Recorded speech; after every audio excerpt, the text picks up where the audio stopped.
அஞ்சிலே ஒன்று பெற்றான் அஞ்சிலே ஒன்றைத் தாவி அஞ்சிலே ஒன்றாக ஆரியர்க்காக ஏகி அஞ்சிலே ஒன்று பெற்ற அணங்கை கண்ட அயலார் ஊரில் அஞ்சிலே ஒன்றை வைத்தான் அவனம்மை அழித்து காப்பான். ஓம் அனுமந்தாய வித்மகே வாயு புத்திராய தீமகே தந்தனோ மாருதி பிரச்சோதியாத். உலகெங்கிலும் வாழ்ந்து கொண்டிருக்கும் கடவுள் அருள் டிவி நேயர்களுக்கு சைதை ராஜாவின் அன்பான வணக்கங்கள்.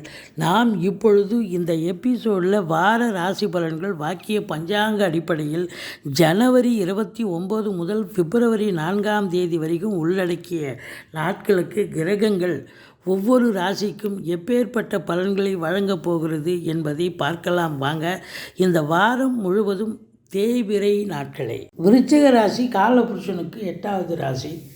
செவ்வாய் பகவான் ஆட்சி பெறும் வீடு. இப்போது செவ்வாய் பகவான் தனுசுவில் குரு பார்வையில் இருக்கிறார். பரிவர்த்தனை யோகத்தில் இருக்கிறார். குருவும் செவ்வாயும் பரிவர்த்தனை யோகம்.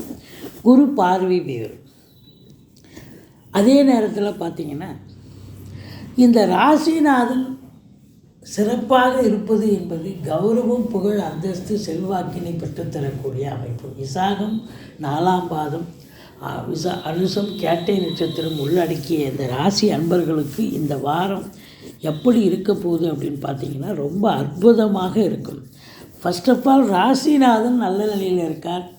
குரு பார்வையில் பரிவர்த்தனை யோகம்னு போனீங்கன்னா உங்களுக்கு 6ஆம் இடம் மேஷத்தில் ஆட்சி பீடத்தில் இருக்கிறார். 2 குரு 2ல் பரிவர்த்தனை யோகம் ஆட்சி பீடத்தில் வருகிறார். அப்போது குடும்பத்தில் நிம்மதி, சந்தோஷம், குதூகலம் ஏற்படும்.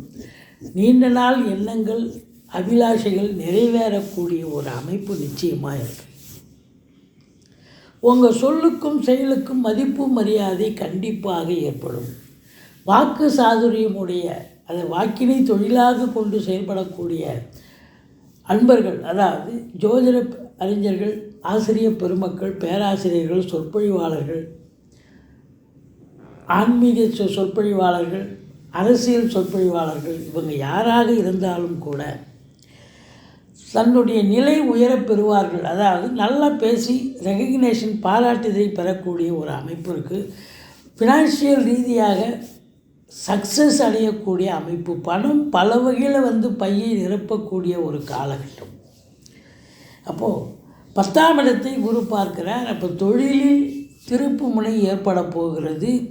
தொழிலில் நல்ல கேட்குற இடத்துல கடனை வாங்கி தொழிலை இம்ப்ரூவ்மெண்ட் பண்ண போகிறீங்க, எஸ்டாப்ளிஷ் பண்ண போகிறீங்க. இல்லைன்னா தொழிலை இன்னொரு பிரான்ச்சு கூட ஓப்பன் பண்ணலாம். அப்படி இருக்கும் பொழுது உங்களுக்கு நல்ல ரெட்டிப்பு வருமானம் வரும், நல்ல சம்பாத்தியம் வரும். வருமானம் வந்தாலே குடும்பஸ்தானத்தை குரு பார்க்குறது, குடும்பத்தில் நிம்மதி, சந்தோஷம், குதூகலம் ஏற்பட போகிறது. அதுலேயும் செவ்வாயினுடைய ஆதிக்கம் நிறைந்த பத்திரிகை துறை, மீடியா துறை, காவல்துறை, தீயணைப்புத்துறை, மருத்துவத்துறை, இராணுவத்துறை, ஐஏஎஸ், ஐபிஎஸ், ஐஎஃப்எஸ் போன்ற பணியில் இருக்கும் அன்பர்கள், சுக்கிரனுடைய ஆதிக்கம் நிறைந்த கலைத்துறையில் பணியாற்றக்கூடியவர்கள் அத்துணை பேர்களுக்கும் இந்த வாரம் அற்புதமான ஒரு வாரம். விவசாயம் சார்ந்த பிரிவு பணியாற்றக்கூடியவர்கள், இப்போ டிராக்டர் தான், ஆளுங்கள்லாம் குறைஞ்சி போச்சு. இப்போ டிராக்டர் வச்சு தான் விவசாயம் பண்ணுறாங்க. இப்போ அந்த டிராக்டர் அதை அதில் ஓட்டுநர், இப்போ பணியாற்றக்கூடியவர்கள், உரிமையாளர்களுக்கெல்லாம் கூட விவசாயம் சார்ந்த பிரிவில் நன்மைகள் நடக்கும். அதில் பழப்பு நடக்கும். நல்ல சம்பாத்தியத்தை பார்க்க போகிறீங்க. இடம் விற்பது, வாங்குவது தொடர்பில் இருக்கும் அன்பர்களுக்கு நல்லது நடக்கும். செங்கல், மணல், ஜல்லி, ஹார்ட்வேர்ஸ் போன்ற பிரிவில் பணியாற்றுபவர்கள், ஃப்ளாட் ப்ரமோட்டர்ஸ், பில்டர்ஸ், கட்டிடக் கலைஞர்கள், இடம் வாங்கி விற்கக்கூடிய அன்பர்கள், இவங்களுக்கும் ஒரு அற்புதமான ஒரு காலகட்டம். சூரியன் புதன் சேர்க்கை இருக்கிறது. புதாதித்ய யோகத்தை பெறுவதால் கல்விக்கூடங்கள், கல்வி நிறுவனங்கள், கல்வியாளர்கள், கல்வி பயிலும் மாணவ செல்வங்கள், இவங்களுக்கெல்லாம் ஒரு அற்புதமான ஒரு வாரம். ஒரு ரெகக்னேஷன் கிடைக்கும். ஆசிரியர்களுக்கும் சரி, மாணவர்கள் நல்லா படிக்கிறாங்க, இன்ஸ்டியூஷனுக்கும் நல்ல பேர் கிடைக்கக்கூடிய ஒரு அமைப்பு.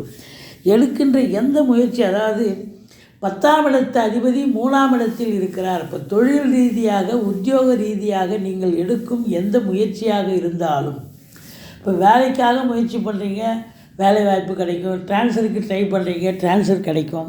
இல்லை தொழில் பண்ணணும்னு நினைக்கிறீங்க, இல்லை கடனை வாங்கி தொழிலை விரிவாக்கம் பண்ணணும்னு நினைக்கிறீங்க, கண்டிப்பாக விரிவாக்கம் பண்ண முடியும். இப்படி தொழில் ரீதியாக உத்தியோக ரீதியாக நீங்கள் எடுக்கும் எந்த ஒரு முயற்சியாக இருந்தாலும் அது பெரிய வெற்றியை தேடித்தரும் அப்படின்னு சொல்லலாம். 4ஆம் இடத்துல சனி பகவான் இருக்கிறார். தாய் வழி சொந்தங்கள் உங்களுக்கு பகையுணர்ச்சியோடு இருப்பார்கள். தாய்க்கு தேக ஆரோக்கியத்தில் அக்கறை தேவை. மருத்துவ செலவு வைக்கக்கூடிய அமைப்பு இருக்கும்.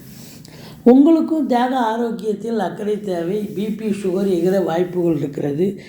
வீட்டுக்கு மெயின்டெனன்ஸ் செலவு கூடும். வழக்கமாக வீட்டுக்கு மெயின்டெனன்ஸ்னு ஒரு அமௌண்ட்டு ஒதுக்கி வச்சுருப்பீங்க, இந்த வாரமே செலவாயிடும். அதனால் எது ரொம்ப எசென்சியலோ அதை மட்டும் எடுத்து செய்யுங்க. இப்போ உதாரணமாக எலக்ட்ரிக் ஒயர் போயிடுச்சுன்னா அதை மட்டும் பார்த்துங்க. இல்லை ப்ளம்பிங் ஒர்க்கு போயிடுச்சுன்னா ப்ளம்பிங்கு மாத்திர குழாய் எது மாத்திரமோ அதை மட்டும் பார்த்துங்க. இல்லைன்னு எல்லாத்தையும் எடுத்து போட்டு செஞ்சிங்கன்னா செலவு ரெட்டிப்பாகும். உங்களுக்கு விழிப்புதுங்க வைத்தவுடன் உங்களுக்கு பிபி சுகர் எகிரும். 50 வயசுக்கு மேலே இருக்கக்கூடிய விருச்சிக ராசியில் பிறந்தவர்களுக்கு கொஞ்சம் டயட் கண்ட்ரோல் இல்லைன்னா தேக பயிற்சி இப்படி உங்களுக்கு உடல் ரீதியாக படுத்தக்கூடிய ஒரு அமைப்பு வரலாம். எச்சரிக்கையோடு இருங்கள். சங்கடம் தீர்க்கும் சனி பகவானே மங்களம் பொங்க மனமை தருள்வாய். சச்சரவின்றி சனீஸ்வர தேவை இச்சகம் வாழ்க இன்னலுள் டாட்டா. இந்த சுலோகத்தை சொல்லுங்கள். சனி பகவானுக்கு தனி சந்நிதி இருக்கும் கோயிலாக தேர்ந்தெடுத்து எள்ளெண்ணெய் தீபம் விட்டு வாருங்கள். ஓரளவுக்கு தலைக்கு வர்றது தலைப்பாயிட போகும். அர்த்தாஷ்டம சனின்னு சொல்லுவாங்க. 5ஆம் இடத்துல ராகு இருக்கிறார். பூர்வீகத்தில் நல்லது நடக்கும், சில கெடுதல்களும் நடக்கும். எச்சரிக்கையாக இருங்க. பிள்ளைகளுக்கும் உங்களுக்கும் கருத்து வேறுபாடு வரும். பூர்வீகத்தில் ஏதாவது பிரச்சனைகள் வரலாம். குலதெய்வ வழிபாடு பண்ணிட்டு போங்க. ஓரளவுக்கு தலைக்கு வர்றது தலைப்பாயிட போகும். 6ஆம் இடத்துல குரு பகவான் இருக்கிறார். எதிரிகள் ஓடி ஒளிவார்கள். கடன் சுமை படிப்படியாக குறையும். கோர்ட்டில் கேஸ் எதாக இருந்தால் உங்களுக்கு சாதகமாக தீர்ப்பு வரும். சொந்த தொழில் செய்யக்கூடிய அன்பர்களுக்கு நம்பிக்கைக்கு பாத்திரமான பணியாளர்கள் கிடைப்பார்கள். வெளிநாடு போகணும்னு நினைக்கக்கூடிய விருச்சிக ராசியில் பிறந்த அன்பர்கள் தாராளமாக இந்த தருணத்தை பயன்படுத்தி கொள்ளுங்கள். உங்கள் ஜனனகால தசாபுத்தி அமைப்புப்படி நீங்கள் வெளிநாடு போகணும்னு அமைப்பு இருந்தால் இந்த வாரம் நீங்கள் கண்டிப்பாக வெளிநாடு போகக்கூடிய சூழல் ஏற்படும். கடன் சுமை இல்லை அப்படின்னா புதுசாக கடன் வாங்கிங்க. வீட்டு சுப செலவுக்கு உதவும். மற்றபடி 7ஆம் இடத்து அதிபதி சுக்கிரன் 2இல் குரு பார்வையில் இருக்கிறார். வாழ்க்கை துணை அல்லது மனைவியால் யோக பாக்கியங்கள் கிடைக்கக்கூடிய ஒரு வாரம். அதாவது அவங்க வேலை பார்க்குற இடத்துல ப்ரமோஷன் இன்க்ரிமெண்ட் கிடைக்கலாம். அல்லது அவங்க பூர்வீகத்தில் இருந்து சொத்து பத்தோ இல்லை லிக்விட் கேஷோ கொண்டு வரக்கூடிய ஒரு நிலை இருக்கும். கலைத்துறையில் பணியாற்றக்கூடியவர்களுக்கு ஒரு பொக்கிஷமான ஒரு காலகட்டம். ஆன்மீகத்தில் நாட்டம் அதிகரிக்கும். இந்த விருச்சிக ராசியில் பிறந்த அன்பர்களுக்கு இந்த வாரம் நீங்கள் வணங்க வேண்டிய தெய்வம் அப்படின்னு பார்த்தீங்கன்னா ஈஸ்வரனை வழிபாடு செய்யுங்கள். வாழ்க்கை வளமோடும் நலமோடும் அமையும். விருச்சிக ராசிக்கு இந்த வாரம் சூப்பராக இருக்குங்க. கடவுள் அருள் டிவியை பார்த்தமைக்கு நன்றிகள். மேலும் இது போன்ற தகவல்களை தெரிந்து கொள்ள கடவுள் அருள் டிவியை சப்ஸ்கிரைப் செய்யுங்கள். மறக்காமல் பெல் ஐக்கானை கிளிக் செய்யுங்கள்.